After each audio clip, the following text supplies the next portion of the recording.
feel low, you can still go. Even when you feel slow, you can still go. Even when there's no hope, you can still go. I never answer to no, man,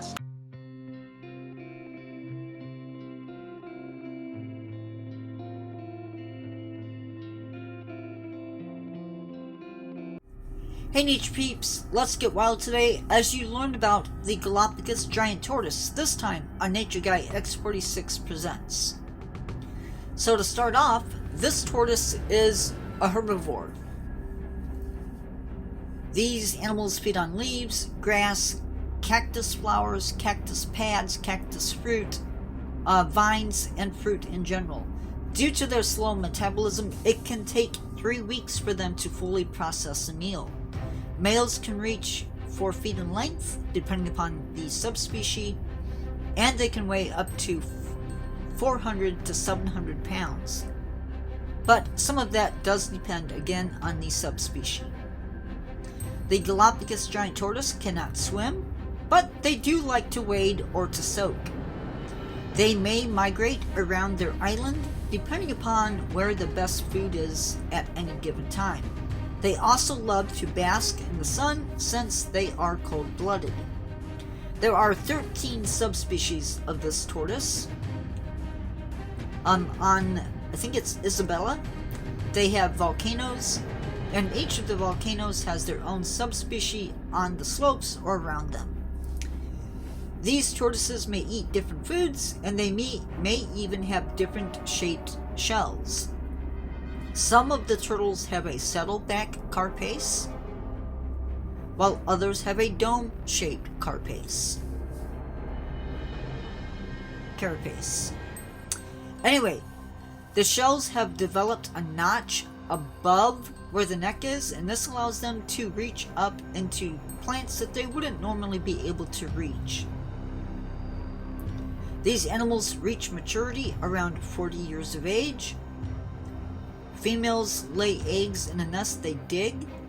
They will lay 18 to 28 eggs, or maybe even fewer than 18. The eggs are about the size of a tennis ball. The babies are born 4 to 8 months later. Mothers play no role in the care of their young. Babies have to dig their own way out of the nest, and that can take a while. Most of the tortoises will die before their 10th birthday. By the way, an adult tortoise will weigh more than 1,000 times the weight of the newborns, which weigh less than 8 ounces. The tortoise has only one natural predator, and that is the Galapagos hawk that feeds on eggs and on small tortoises. They were discovered by Spanish sailors in 1535. Sadly, during the 19th century, and maybe even earlier, they were discovered and put into ships' holds to be fed upon by the sailors. Sadly, these sailors also released goats, pigs, rats, cats, and dogs on the islands.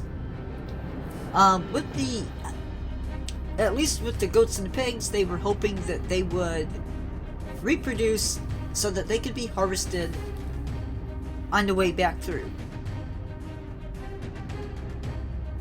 Thanks to these animals, with the introduction of new animals came new threats. Cats, rats, dogs, and pigs will eat newborn tortoises. There are now 3 subspecies that have gone extinct. To counter their endangered status, we are engaging in captive breeding and releasing of young. Once they're big enough to sort of fend for themselves, we are even removing the introduced species from islands. Thanks for keeping it wild with me, NaturePeeps. See you in the next one. Don't forget to subscribe if you're not. Give the video a thumbs up, leave me a comment or a question. Remember, questions get their own shorts. Remember to never give up on yourself and always keep learning. Lives are Tuesdays and Fridays at 7 p.m. and Saturdays at 3 p.m. I go live quite a bit. So see you in the next one.